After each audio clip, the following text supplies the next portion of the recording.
আসসালামু আলাইকুম। আশা করি আল্লাহর রহমতে আপনারা সকলে ভালো আছেন। যাদের গ্যাস হয়, কেবলে গ্যাস হয়, কেবলে পাইলস হয়। গ্যাস এবং পাইলস এই রোগটা খুবই খারাপ। যাদের হয়েছে তারা বুঝতে পারেন এই রোগটা কীভাবে অপারেশন ছাড়া কীভাবে ভালো করবেন। চিকিৎসাটা শিখে রাখেন, চিরজীবনের জন্য কাজে লাগবে। আপনার যদি না হয়ে থাকে, আপনার ফ্যামিলি মেম্বার যদি কেউ হয়, অথবা আপনার আত্মীয় স্বজনের মধ্যে হয়, যদি প্রতিবেশীর মধ্যে যদি কেউ হয়ে থাকে, যদি চিকিৎসাটা শিখে রাখেন চিরজীবনের জন্য কাজে লাগবে। এই গাছটা দেখতেছেন, এই গাছটার নাম হলো শিয়ালমতি গাছ। এটা বেশিরভাগ মানুষই এটা শিয়ালমতি গাছ বলে। এই গাছের দ্বারাই আপনারা এই রোগটা সহজে ভালো করতে পারবেন। এই রোগটা হয়েছে কীভাবে বুঝবেন? দেখবেন যাদের পায়খানা রাস্তায় রক্ত পড়ে, মাংস বাড়ছে, অনেক সময় এটা ফুলা যায়, ব্যথা করে, অনেক সময় পাইকা পুষ পড়ে, মানে খুবই একটা খারাপ অবস্থা। এটা অনেক সময় এই রোগটাকে গ্যাস বা পাইলস বলে থাকে। এই রোগটা ভালো করার সহজ একটা উপায় আছে অপারেশন ছাড়াই। প্রথমত আপনারা এই গাছটা সংগ্রহ করবেন। এই গাছটা কোথায় পাবেন? এটা গ্রামে দেখবেন, বিশেষ করে বিভিন্ন জঙ্গলে, মানে যেসব জমি চাষবাস করা হয় না, পতির জমি থাকে, এইসব জমিতে এই গাছটা মূলত হয়ে থাকে। এই গাছটা আপনারা সংগ্রহ করবেন।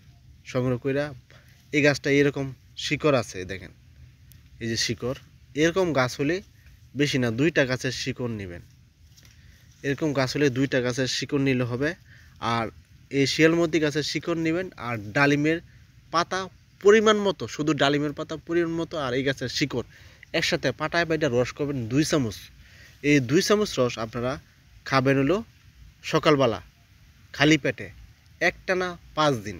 5 দিন খেলে দেখবেন যে যে এক সময় যে গাও গাও থাকতো এটা শুকাইবো, টান ধরবো এবং রক্ত পড়া বন্ধ হবে। যদি ফুলা যেত এই ফুলা কমবো এবং ব্যথা কমবো, এবং অনেক সময় মানে এই ফাইকা পুষ পরে, এই পুষটা একদম আস্তে আস্তে শুকাই যাবো গা, একদম সহজে ভালো করতে পারবেন। অনেকে আছে মানে অনেক বছর হয়েছে, 10-15 বছর হয়ে গেছে, অনেক বড় হয়ে গেছে, তাদের কিন্তু 5 দিন খেলে পুরোপুরি ভালো হবে না।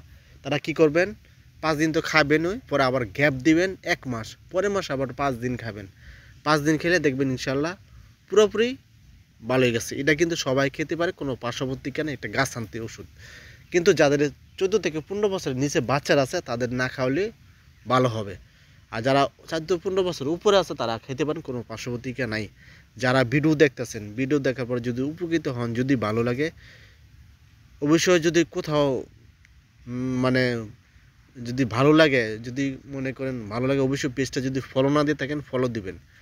আর অবশ্যই কোথাও যদি বুঝতে অসুবিধা হলে তাহলে কমেন্ট করবেন। আর যারা ইউটিউবে দেখবেন তারা আপনারা সাবস্ক্রাইব করবেন, আপনাদের সাবস্ক্রাইবার অনেক অনেক মূল্যবান।